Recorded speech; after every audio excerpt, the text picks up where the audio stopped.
seri.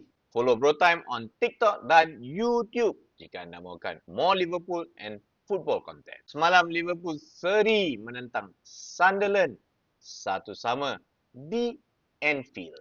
Second time in a row, Arne Slot drop Mo Salah untuk Florian Wirtz. Untuk aku, Arne Slot membuat selection starting lineup yang bagus. Dia start Robertson on the left dan Joe Gomez on the right.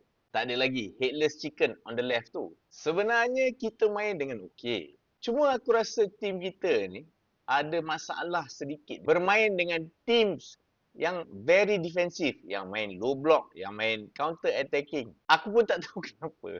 Ada satu time tu aku tengok Sunderland taruh 10 orang dalam kotak sendiri. Players yang sebenarnya tak perform dalam padang. For example, Cody Gakpo ni. Untuk aku, Cody Gakpo ni it's not a player to play team yang low block. Dia ni sebenarnya player yang lurus. One directional. Dia tahu dia nak buat apa.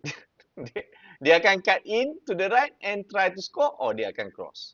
Dia bukan player yang licik seperti Luis Diaz atau Enggu Moha yang boleh create problems di depan.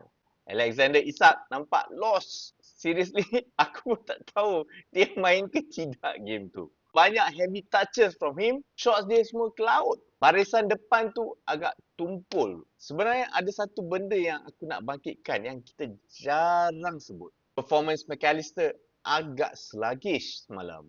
Dia nampak slow di tengah tu. Passing dia pun slow, pressing the ball pun slow. Dan juga sebenarnya, gol Sunderland tu adalah punca kesilapan dua ekor ni. Van Dijk dan McAllister.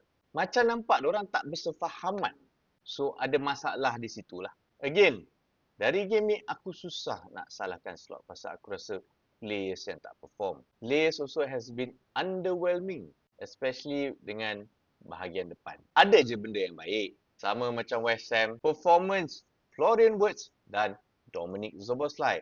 Dua ni adalah tonggak utama kita sekarang ni pasal dorang je yang perform di atas padang. Dan seriously, kalau kita tak ada Federico Chiesa semalam, aku rasa kita dah kalah game ni.